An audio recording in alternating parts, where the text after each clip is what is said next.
가지고 스위스 현지 교회로 들어가게 되고, 들어가는 과정 가운데서 제네바 한인교회에서 7년 사역을 했고요.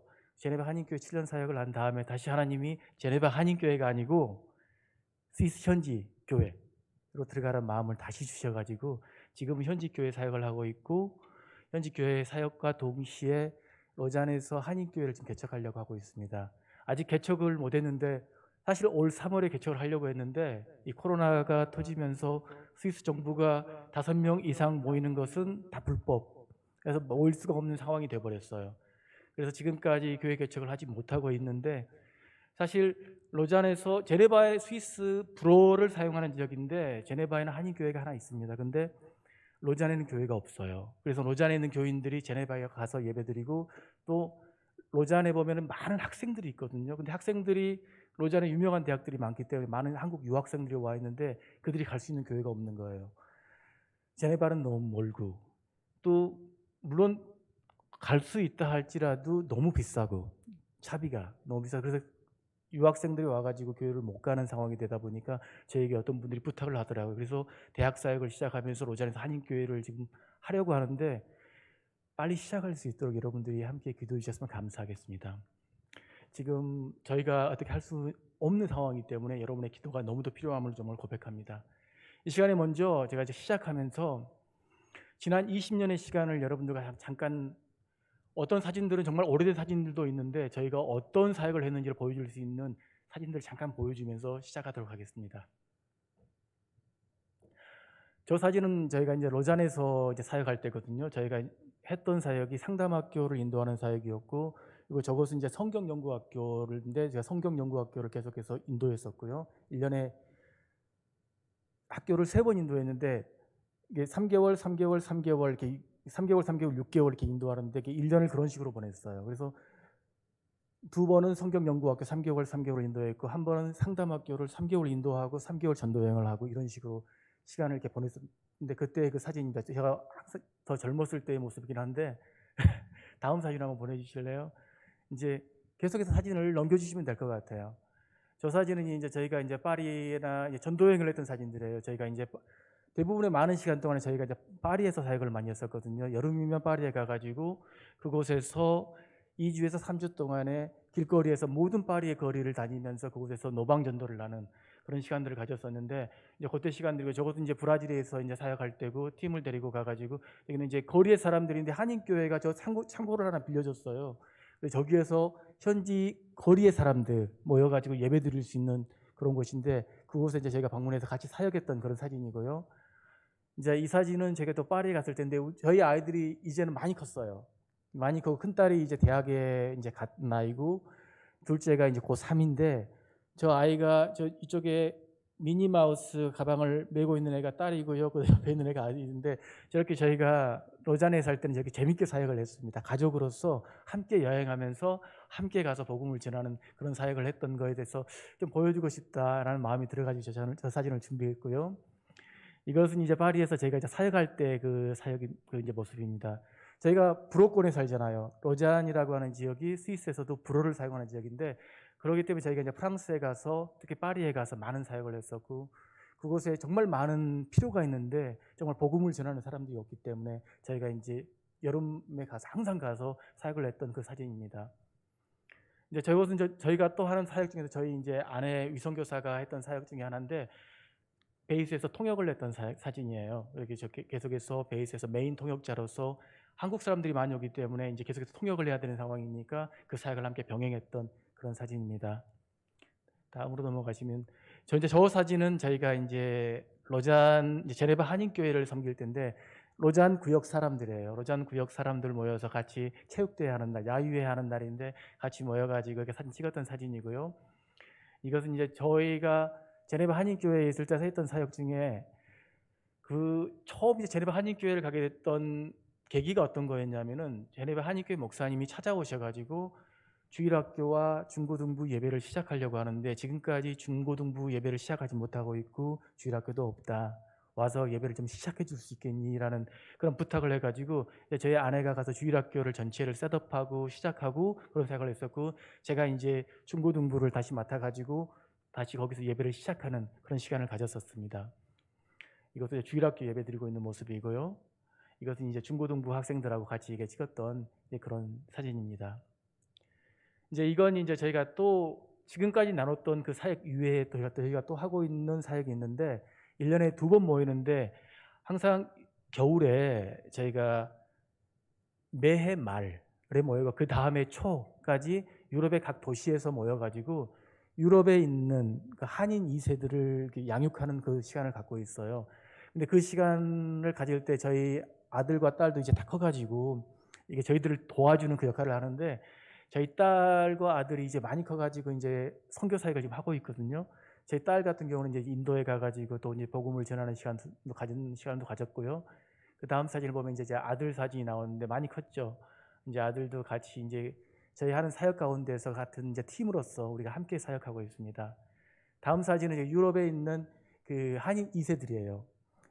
한인 2세들 러시아에서 특히 많이 오는데 러시아하고 서유럽에 있는 한인 목사님들, 선교사님 자녀분들, 또 사업차 오신 분들의 자녀들이 있는데 그 자녀들을 신앙 안에서 양육하고 그들을 또한 그들이 온 나라, 그러니까 네덜란드에서 온 애들은 네덜란드로 다시 한번 파송하는 거고 독일에서 온 아이들은 다시 독일로 파송하는 거고 이런 식으로 가서 정말 그들이 부모님을 따라서 그 나라에 오긴 했지만 그들이 다시 어떻게 보면 그 현지 말을 어려서부터 배웠잖아요. 아주 잘해요. 그래서 이제는 그들이 비록 그들의 직장을 가지고 있다 할지라도 선교사적 삶을 살 수 있도록 저희들이 양육하고 이렇게 파송하는 그런 사역을 하고 있습니다.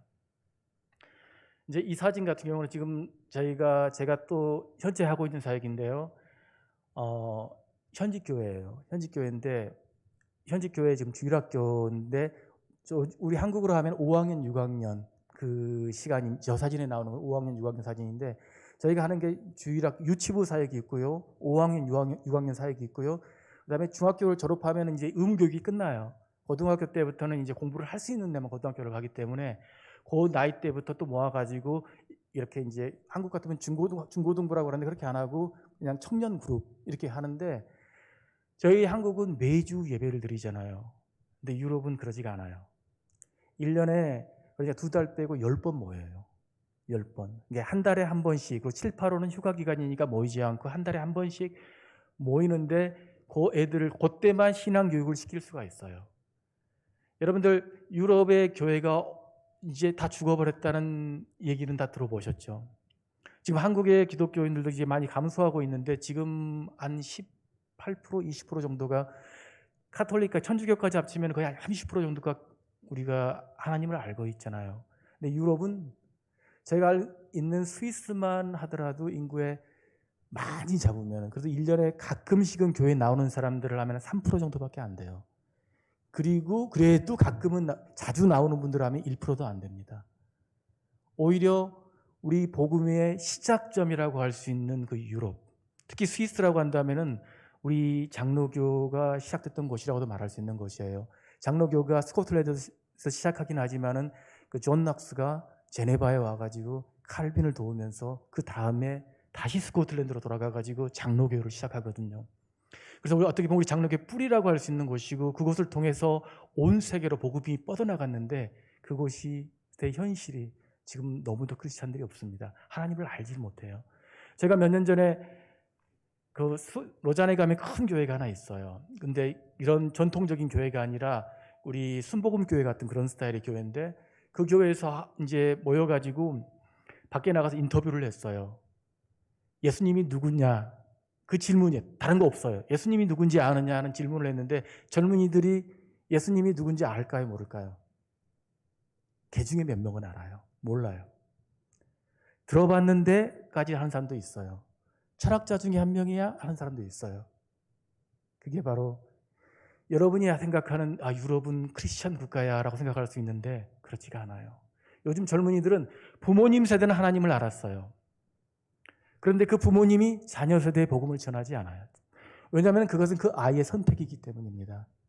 부모가 내가 내 자녀에게 신앙을 주는 것은 그 신앙을 갖는 것은 그 아이의 선택이라고 생각하기 때문에 그 아이에게 복음을 전해주지를 않는 거예요. 이제 그게 유럽의 현실인데 여러분들의 정말 많은 기도가 필요합니다. 그래서 이 시간에 제가 여기까지 나누고 이제 위성교사가 나와서 오늘 특별히 여러분과 갖기를 원하는 것은 저희가 지난 20년 동안 스위스에서 사역하면서 그 시간이 저희에게 어떠한 시간이었는지, 그리고 저희에게 많은 어려움들이 또한 있었지만 그 시간을 또한 어떻게 극복해 나갔는지에 대해서 여러분들과 함께 나누게 될 건데, 먼저 우리 유성 교사님이 나오셔가지고 그거에 대해서 잠깐 나눠주실 겁니다.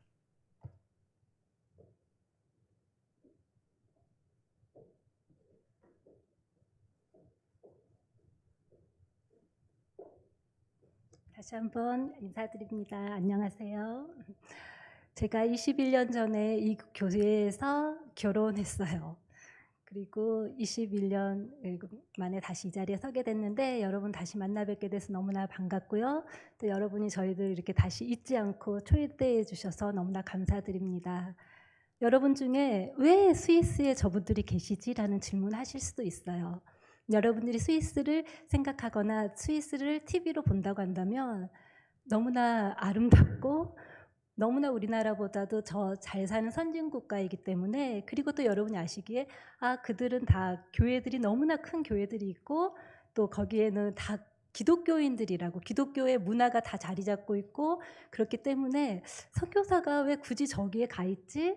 저들은 참 복도 많다, 참 좋은 데 사는구나 라고 이렇게 생각하실 수도 있어요.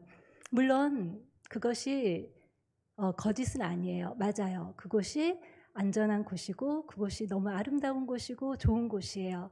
그러나 저희가 저희의 육의 눈으로 그곳이 좋아 보여서 거기에 저희가 있는 것이 아니라, 그냥 여러분에게 말씀하고 싶은 건 저희는 그 땅에 순종함으로 있다는 것에 대해서 말씀드리고 싶습니다.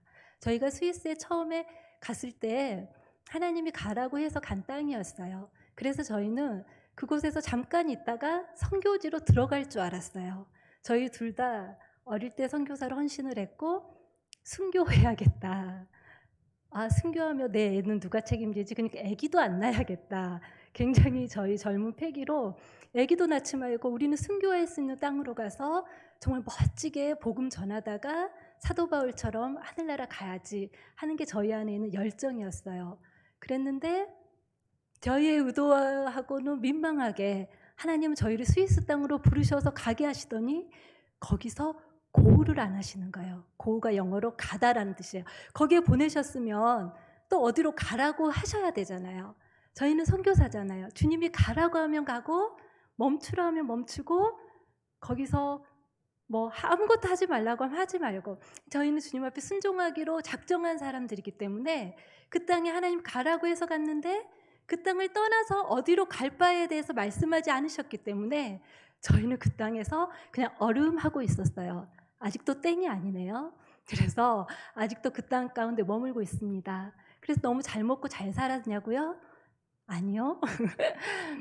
이 교회가 저희 남편의 모교회이고 저희가 이곳에서 결혼을 했고, 하지만 저희가 스위스에서 사역을 한다는 조건으로 한국 교회들은 저희들을 적극적으로 파송해 주거나 적극적으로 후원해 주는 것들을 많이 하지 않았어요. 저희가 둘 다 신학교를 나왔기 때문에 아는 이제 뭐 목사님들도 계시고 하지만, 당회에서 다들 유럽에서 선교사가 필요합니까? 그것도 스위스에서 선교사가 필요합니까? 하면서 당회에서 다 저희가 거절을 당했어요. 그래서 그런 일을 당하다 보니까 저희 스스로도 약간 마음의 상처도 있지만, 그렇지만 하나님이 저희에게 이런 말씀하셨어요. 은미야, 아무도 너희를 파송하지 않아도, 그리고 그 땅에서 너희를 환영하지 않아도 내가 예수의 이름으로 너희를 파송하고 내가 먼저 가서 너희를 환영하는 땅이 그 땅이란다 라고 말씀하셨어요. 그랬을 때 저희가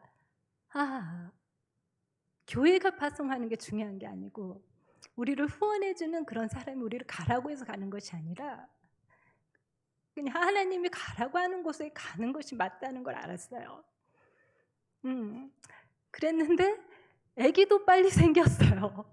아기도 낳지 않겠다고 했던 저희가 아기도 스위스에서 낳게 되면서, 그러면서 하나님은 저희에게 저희는 항상 스위스를 있어야 될 선교지라고 생각을 저희도 안 했어요. 그러니 여러분을 어떻게 저희가 뭐라고 할 수 있겠어요. 저희도 안 했는데. 그래서 항상 떠날 준비를 하고 살았으니 얼마나 마음이 피곤하겠어요. 집에 살면서도 그곳이 우리의 안정을 주는 집이 아니었기 때문에. 그런데 하나님께서 저희에게 계속 말씀하시기 시작하셨어요. 거기에 버티고 있는 거에 대해서, 그리고 그 땅에 하나님이 나무를 심으듯이 우리를 심으셨다고 그렇게 말씀하셨습니다. 그래서 저희는 그 땅에서 아이들을 20년 동안 키우면서 한 번도 아이들이 아파서 병원을 데리고 간 적이 없어요. 스위스 하면 너무 선진국이어서 병원 시설도 잘 됐고 하겠지만, 요번 코로나 보시면서 유럽 상황 많이 보셨죠? 근데 유럽 상황 중에서도 스위스는 선교사가 살기에 제일 힘든 곳이에요. 물가가 너무너무 비싸고 또 병원에 가면 병원비가 너무 비싸서 저희는 아프면 병원에 갈 생각을 한 번도 해본 적이 없어요. 심지어는 제가 그 좋은 스위스에서 북한 사람들이 많이 걸리고 낙후된 땅에서 걸리는 폐결핵에 걸렸어요. 제가 그래서 그렇게 기침을 해도 저희 남편 차선교사님 한 번도 병원에 가자 소리를 안 했어요.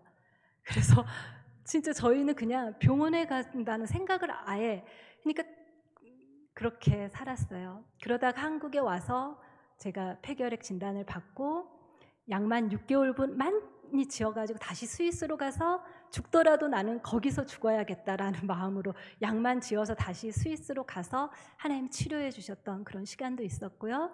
저희 아이들은 아프면 엄마 병원 가가 아니라 엄마 얼른 기도해 주세요 였어요. 그래서 저희 아이들은 아프면 엄마! 그러면 깜짝 놀라면 얼른 기도해 줘. 그럼 나는 바빠서 딴 일 하고 있는데 빨리 와서 기도해 주라고 하면 기도해 주면 나을 때까지 기도하니까 항상 나았어요. 여러분도 뭐 아프시면 나을 때까지 기도해 보시고, 여러분들도 하나님께 구하는 것이 있으면 받으실 때까지 기도해 보시면 우리 모두가 이 자리에 서서 하나님은 응답하셨다고 말할 수 있을 거예요. 그것이 우리의 가정의 가장 큰 간증이었고요.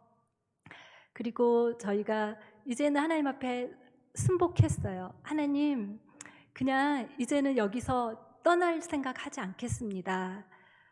우리는 이 땅에서 하나님이 가라고 할 때까지, 그때가 언제인지 모르지만 이 땅에서 뼈를 묻으라고 하면 뼈를 묻고 그냥 있겠습니다 라고 그렇게 하고 있습니다. 저희가 대단한 사역하는 거 아니고요. 그냥 하나님이 저희한테 그러셨어요. 은미야, 에녹을 보아라. 성경에 나오잖아요. 구약에 에녹이라는 사람 여러분 들어보셨을 거예요. 그가 많은 사역을 하거나 많은 행위를 하진 않았어요. 근데 성경에 그냥 하나님과 매일의 삶 속에서 동행했다라고 하잖아요. 이것이 가장 큰 하나님이 바라시는 것 같아요. 하나님은 우리 없이도 온 세상을 복음하실 수 있으십니다. 하나님은 우리의 도움을 받으면 더 지연이 돼요. 하나님이 하실 일들이. 그렇지만 하나님은 우리와 함께 하시기 원하세요. 왜냐하면 그분이 우리와 동역하시고 그분의 마음을 우리에게 부어주셔서 하나님은 우리와 선한 역사를 함께 하시기 원하시기 때문이죠. 그래서 저희는 대단한 꿈 꾸지 않고요. 그냥 하나님과 매일의 삶에서 동행하고 매일의 삶에서 예배자로서, 중보자로서, 그리고 주님과 함께 동역하는 그런 사람으로서 살아가고자 매일 다짐하고 그렇게 살아가고 있습니다. 감사합니다.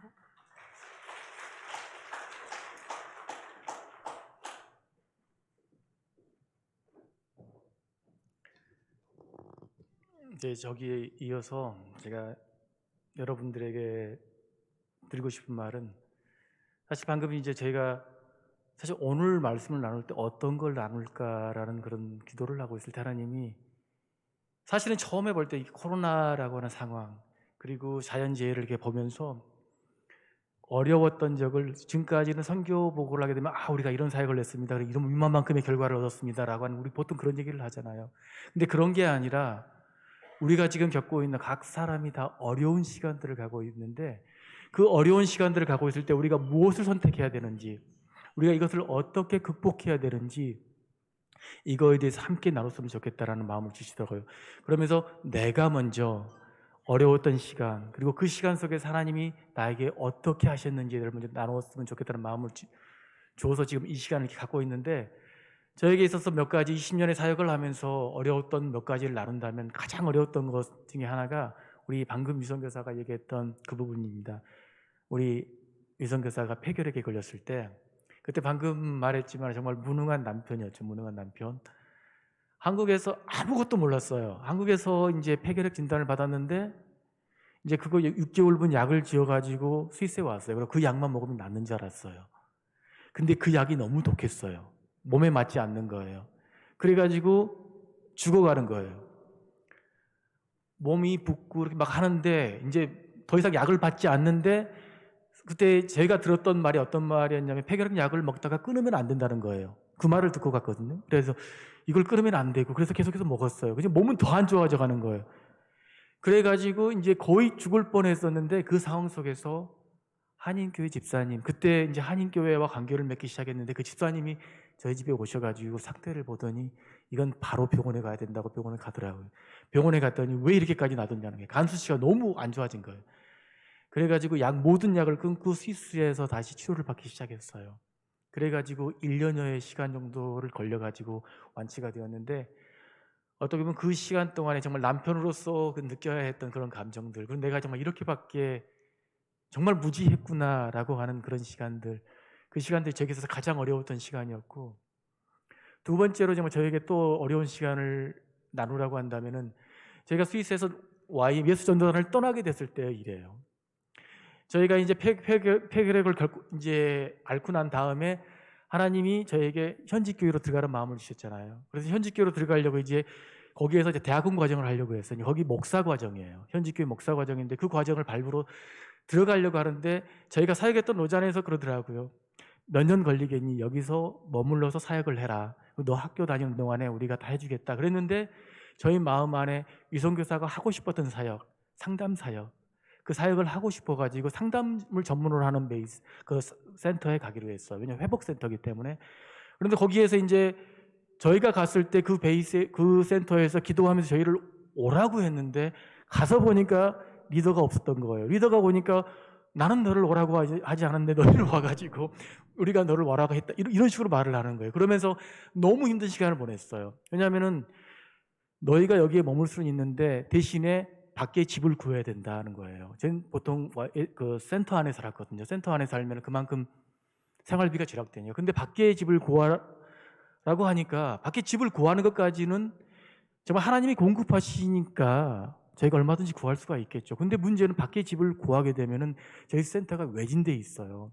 차를 운전하지 못하잖아요. 못 가는 거예요. 사역을 내려놓아야 되는 상황인 거죠.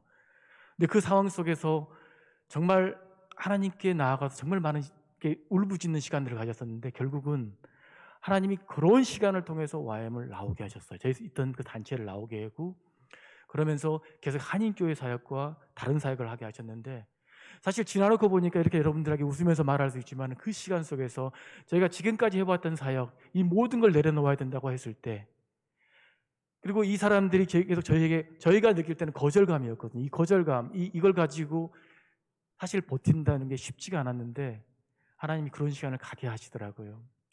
그런데 그 시간 지나놓고 보니까 너무도 감사한 시간이에요. 그때는 이해하지 못했지만 지나놓고 보니까 하나님이 이렇게 신실하게 우리를 인도하셨구나라는 걸 느낄 수 있는 단계가 되었기 때문에 지금 이렇게 고백하는 겁니다.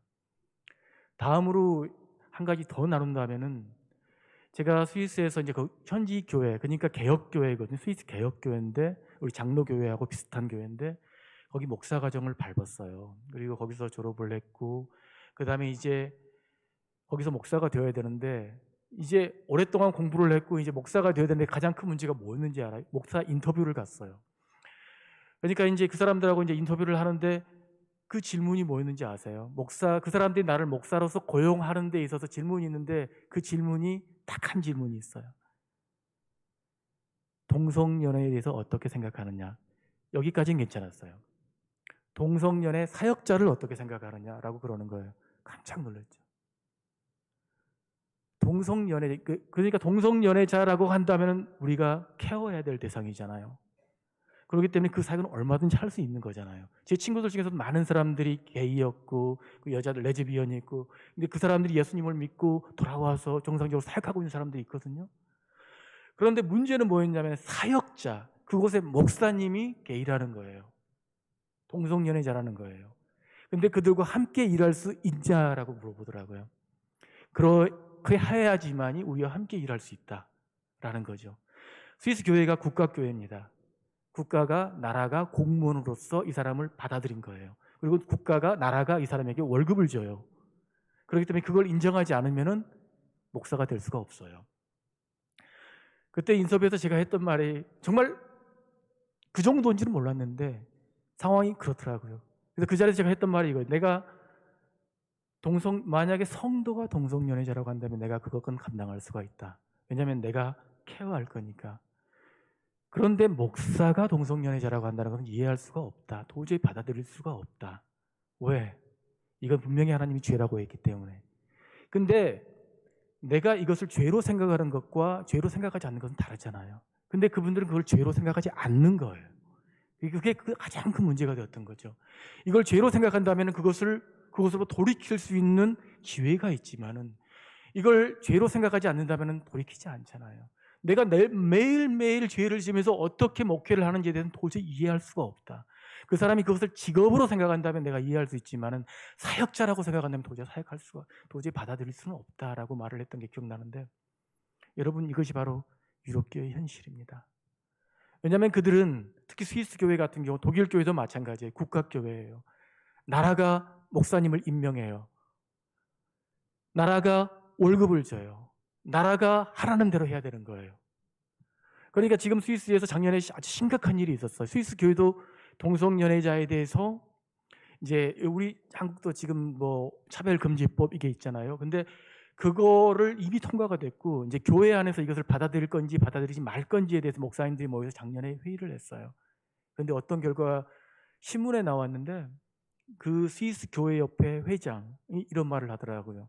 우리 각 사람이 신명기에서 말하고 있는 모세오경에 나오는 그 잘못들을 우리가 범하고 있는데 우리가 어떻게 동성연애자를 차별할 수 있느냐? 나는 이렇게 말하는 거예요. 똑같다. 받아들인다는 거예요. 찬성한다.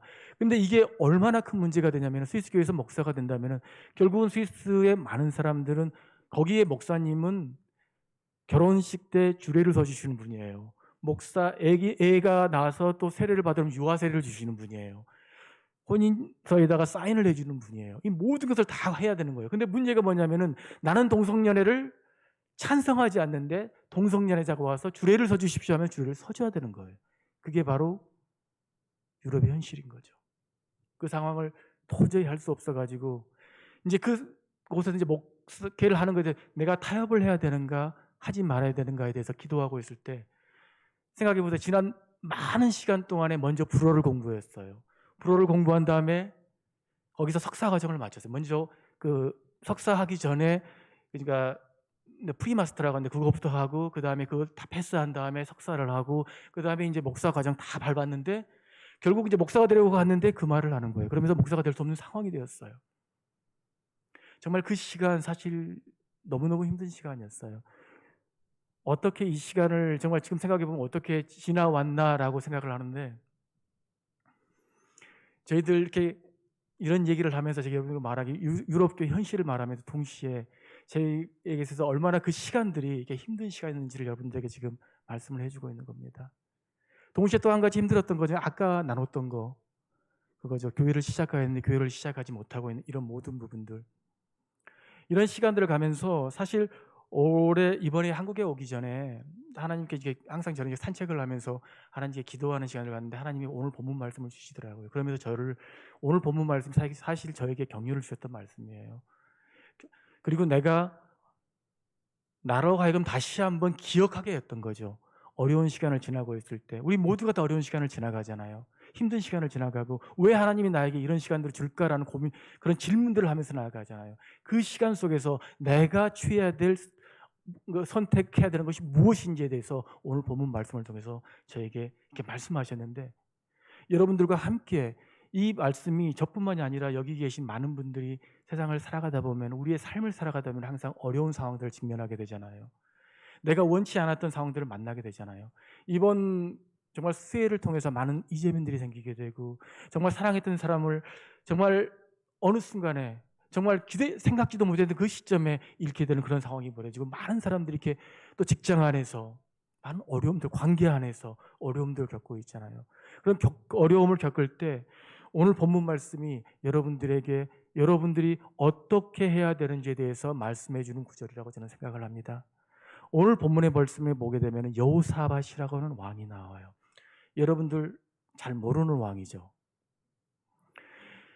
솔로몬 이후에 남유다, 북이스라엘로 나눠지게 되잖아요. 그때 40명, 39명의 왕이 있었어요. 사실 실제적으로 말한다면 38명의 왕들이 있었어요. 남쪽에 19명의 왕과 1명의 여왕, 북쪽에 19명의 왕. 근데 그 중에서 8명을 빼고는 모두가 악한 사람들이었어요. 나쁜 사람들이었어요. 근데 그 8명 중에 한 명이 여호사밧이라고 하는 왕입니다. 바로 아버지 아사 왕이 좋은 왕이었고, 아버지의 그 믿음 그대로 이 아들이 정말 하나님을 섬겼고 그 땅의 이방 신상들을 다 깨부셨고, 특별히 이 왕이 잘했던 것 중에 하나가 뭐였냐면은 각 고을에 제사장과 레위 사람들을 보내가지고 그들에게 율법을 가르쳤던 그런 왕입니다. 그런데 이렇게 좋은 일을 했으면서도 불구하고 이 왕이 또한 잘못한 게 있어요. 하나님이 정말 싫어하는 일을 했었는데, 그건 뭐냐면은 북쪽에 있는 이스라엘과 화친을 맺었어요. 가깝게 지냈어요. 근데 하나님이 보실 때 북쪽에 있는 이스라엘의 모든 왕들은 악한 왕들이었어요. 특별히 악한 왕이, 여러분들이 잘 알고 있는 왕이 그 북이스라엘의 그 시대의 왕이었는데 누구냐면 아합이라고 하는 왕이에요. 여러분들 엘리야 알죠? 선지자 엘리야 알잖아요. 그 시대예요. 이 아합 왕과 혼인을 맺으면서 자신의 아들과 아합 왕의 딸 아달랴를 결혼을 시켜요. 이게 정말로 하나님 보기에 악한 행동이었는데, 그걸 통해서 하나님이 남쪽 유다의 모든 왕들이 다윗의 자손이 계속해서 이어서 왕이 되었었는데, 바로 이 한순간의 선택으로 말미암아 그게 끊어질 뻔했어요. 왜냐하면 아달랴가 자신의 아들 여호람이 왕이었는데, 아들이 죽고 나니까 다윗의 씨를 다 죽였어요. 모든 왕족들을, 남자들 다 죽였어요. 그 다음에 자신이 통치를 했어요. 근데 그때 목숨을 구했던 사람이 바로 요아스라고 하는 왕입니다. 바로 자신의 고모가 제사장의 아내였는데 성전에 숨겨져서 6년 동안 감춰뒀다가 7살이 되었을 때 바로 아달랴를 죽이고 왕이 되는데, 바로 이러한 그때 그 왕입니다, 여러분. 그런데 이 오늘 본문에 보게 되면 이 여호사밧 왕에게 어떻게 보면 하나님 앞에 그래도 하나님이 너무도 좋아했던 왕이었거든요. 근데 이 여호사밧 왕에게 아주 힘든 일이 벌어져요. 오늘 본문 읽었듯이 세 나라가 연합해가지고 남유다로 쳐들어오잖아요. 절체절명의 위기 가운데 빠진 거예요. 바로 그 옆에 있는 모압과 암몬과 그 아몬이라고 나왔는데 그는 세일산, 그러니까 에돔 족속을 말하거든요. 이 사람들이 함께 연합을 해가지고 남유다로 쳐들어온 거예요. 그 순간에 얼마나 두려웠겠어요. 동시에 내가 하나님을 이렇게 잘 섬겼는데 왜 하나님 나에게 이러한 시간을 주십니까? 라고 반문하지 않겠습니까? 그런데 성경에는 그 부분은 나와 있지 않고 이 여호사밧 왕이 어떻게 행동했고 어떻게 반응했는지가 나와 있습니다. 바로 어려운 순간이 왔을 때 이 왕이 무슨 선택을 했냐면 바로 하나님께 나아갔어요. 여러분들 어려울 때 하나님께 나아가야 된다라는 말씀을 많이 들었을 겁니다. 하지만 우리가 실질적으로 어려운 상황이 우리 가운데 오게 된다면 우리 그렇게 쉽게 하지 못해요. 어려운 상황에서 내가 이 상황을 어떻게 극복할 수 있을까라는 고민들을 하게 되고, 내가 머리를 막 굴리면서 이걸 정말 어떻게 하면 잘 해결할 수 있지? 누가 나에게 도움을 줄 수 있지? 누가 나에게 재정적으로 도움을 줄 수 있지? 이 문제를 해결해 줄 수 있는 방법들을 찾잖아요. 하나님께 나아가겠다. 하나님 도와주세요라고 말을 하지만은 실질적으로는 우리가 우리의 머릿속으로 이 문제를 해결하려고 하는 게 우리의 모습이고, 다른 사람들이 이게 좋은 방법이야라고 하면 쫓아가는 게 그 방법이죠. 우리의 모습이지 않습니까? 근데 이 여호사밧 왕은 그 어려운 순간이 왔을 때 하나님께 나아가요. 그리고 유다의 모든 백성들에게 선포를 해. 금식하라라고 선포를 해요. 바로 하나님께 나아가야지 이 문제의 근본적인 해결을 줄 수 있는 분은 다른 그 어떤 것도 아닌 바로 하나님이다라고 말을 하고 있는 거죠. 바로 여기서 여러분들이 기억해야 될 것이 있습니다. 우리가 어려운 시간을 지나고 힘든 시간을 지나갈 때 우리가 다른 것을 의지할 수도 있지만은 우리가 붙들어야 될 것은 바로 하나님이라는 거예요. 하나님께 나아갈 때만이 그 문제의 근본적인 해결이 옵니다. 다음으로 이 왕이 했던 건 뭐냐면 하나님부터 듣는 시간을 가졌어요. 듣는 시간. 우리 그런데 기도하면서 그러죠. 하나님 도와주세요. 왜 하나님이 도와주지 않습니까? 라고 하면서 기도하고 하나님으로 듣지 않잖아요. 근데 여기에 본문에 보게 되면은 이 사람들이 듣는 시간을 가져요. 그 들을 때 야하시엘이라는 사람을 통해서 하나님이 말씀하시죠. 바로 이 너희는 두려워하지 말라. 이 전쟁은 너희에게 속한 것이 아니라 내게 속했다. 내가 할 것이다. 라는 그런 약속을 주게 되고, 그러면서 이 세 번째로 이 사람이 믿음으로 순종하는 모습이 나와 있어요. 그때 하나님이 그들에게 말했던 게 너희는 두려워하지 말고 마주로 나가라. 전쟁에 나가라는 거죠. 그리고 이때 이 사람들이 했던 것은 찬양하는 사람들을 앞에 세워요. 보통 우리가 전쟁에 나갈 때 무기를 든 사람을 앞에 세워야 되는데 찬양하는 사람들을 앞에 세우고 나갑니다. 믿음으로 순종하면서 나아갔던 거예요. 그럴 때 이들이 경험했던 것이 뭘까요? 전쟁터에 가보니까 모두가 죽어 있어요. 그들이 찬양하기, 성경에 보면 그들이 찬양하기 시작하자 하나님이 복병을 주셨다고 했는데 실질적으로 무슨 일이 벌어지냐면 그들이 서로 쳐 죽인 거예요. 세 나라가 연합을 해서 왔잖아요. 그러니까 이 세 나라가 서로 믿지 못하고 서로가 서로를 죽인 거예요. 그러다가 그들이 다 죽은 거예요. 결국은 그들이 하나님을 믿음으로, 하나님께 나갈 때 하나님이 말씀하시고 그것을 듣고 믿음으로 순종하면서 나아가니까 하나님이 모든 일을 하신 거죠. 그리고 이들이 했던 것은 다른 게 아니에요. 그 전리품을 취한다고 하잖아요. 전리품을 취해서 돌아오는 것밖에 했던 일이 없습니다. 바로 이것이 우리 삶에 적용되어져야 될 것이라고 저는 믿습니다. 우리가 모두 힘든 상황을 갈 때 나 왜 하나님은 나에게 이런 일들만 주실까? 왜 나한테만 이렇게 하시지? 라고 말하면서 하나님을 원망하기 쉬워요. 신명기 28장에 보면은 너희들이 나를 잘 믿는다면은 내가 너희에게 이러이러한 복을 줄 것이라고 말을 해요. 그리고 너희가 나를 잘 믿지 않는다면은 너희에게 이러이러한 저주가 있을 거라고 말해요. 하지만 우리들 믿는 사람들 하나님을 잘 믿는다고 생각하는데 하나님이 나에게 복을 주기는커녕 나에게 어떤 정말 어려운 순간이 온다면은 우리 왜 하나님 이러시지? 하나님 나를 싫어하시나? 왜 나한테만 이러셔? 라고 말하는 게 우리의 모습이지 않습니까? 근데 여러분, 하나님은 선하신 분이십니다. 하나님은 신실하시고 우리 모두를 향한 최선이 뭔지, 최고가 뭔지를 아시고 계시는 분입니다. 여러분들이 만약 그 시간에 여러분들 중에 정말 많은 분들이 각자의 각기 다른 모습으로 어려운 시간을 가고 있을 수도 있는데 이 시간 속에서 정말 하나님께 기도하면서 나아가 보시기 바랍니다.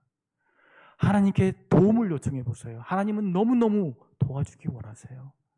이 땅에서 많은 일들이 벌어지는데 우리는 하나님을 탓하잖아요. 이게 하나님이 하셨어. 하나님이 이번에 큰 비를 주셔가지고 이런 장마를, 이런 이재민들이 있게 하셨어 라고 우리가 말할 수 있는데 사실 하나님이 하신 게 아니에요. 여러분들이 기억하셔야 될 것 중에 하나가 뭐냐면은 이 땅의 지금의 모습은 하나님이 창조하셨던 모습과는 다르다는 거예요. 하나님이 창조했던 모습이 아니에요. 정말 말한다면은 우리가 지금 살고, 어떤 분들은 이게 뭐 이상한 말을 해야 할 수 있지만은 우리는 우리가 선택한, 인간이 선택한 타락한 세상 가운데 살고 있어요. 그리고 여러분 모두 알잖아요. 자연재해 이 모든 거 하나님이 아니라 우리가 매일매일 우리가 환경을 파괴함으로 인해서 주어지는 것이라는 걸 알고 있잖아요. 이 말이 주는 게 뭐냐면은 하나님이 하신 게 아니라는 거죠. 그래서 이 시간에 그러한 순간, 어려움의 순간에 하나님을 원망하기보다는 도우시기 원하시는, 하나님 분명히 말씀하시잖아요. 나에게 나아오라고. 도우시기 원하시는 하나님께 나아가서 기도하시기 바랍니다. 도움을 요청해 보시기 바랍니다. 그리고 하나님이 여러분 가운데 어떠한 마음을 주신다면, 마음속으로 너가 정말 이 시간에 이렇게 했으면 좋겠다, 이렇게 반응했으면 좋겠다라는 그러한 마음을 주신다면 그것에 믿음으로 순종하면서 나아가 보시기 바랍니다. 순종하면서 하나님께 감사하면서 나아가 보시기 바랍니다.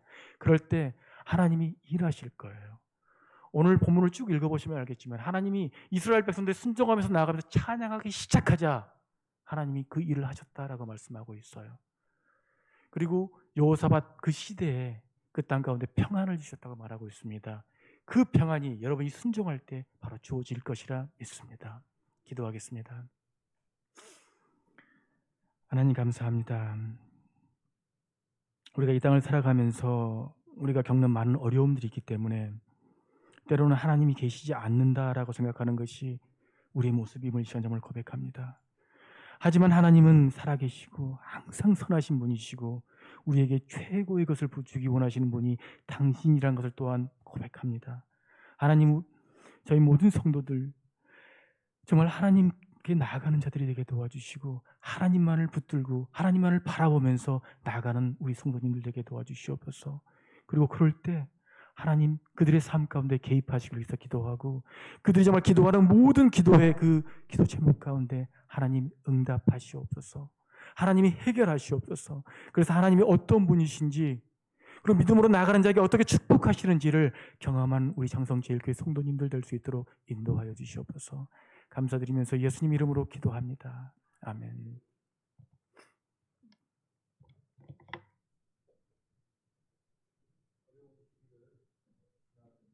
상황에서 어려울수록 하나님을 바라보고 그런 삶을 신앙생활 하자라고 말씀을 드리신 차현웅 선교사님과 아울러서 스위스 선교의 어려움도 얘기하시고 또 그 피곤함을 얘기해 주셨던 위은미 선교사님 위해서 크게 격려의 박수 한번 부탁드리겠습니다.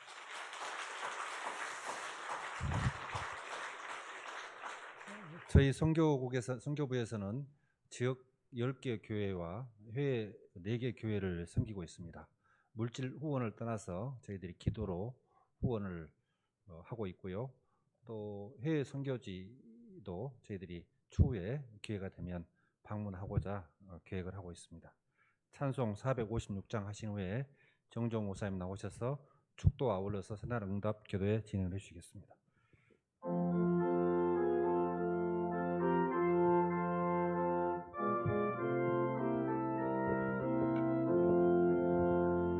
거친 세상에서 실패하거든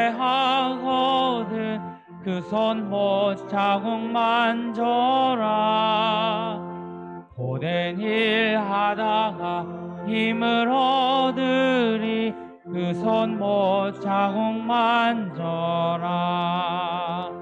그 손 못 자국만 줘라. 그 손 못 자국만 줘라. 주가 널 지키며 인도하시리. 그 손 못 자국만 줘라. 내가 어둠 속을 걸어갈 때에 그 손 못 자국만 줘라. 주가 참 평안을 내게 주시리. 그 손 못 자국만 줘라. 그 손 못 자국만 줘라. 그 손 못 자국만 줘라. 주가 널 지키며 인도하시리. 그 손 못 자국만 줘라. 내가 부활의 주 따라가려면 그 손 못 자국만 줘라. 내가 주 안에서 길이 살리라.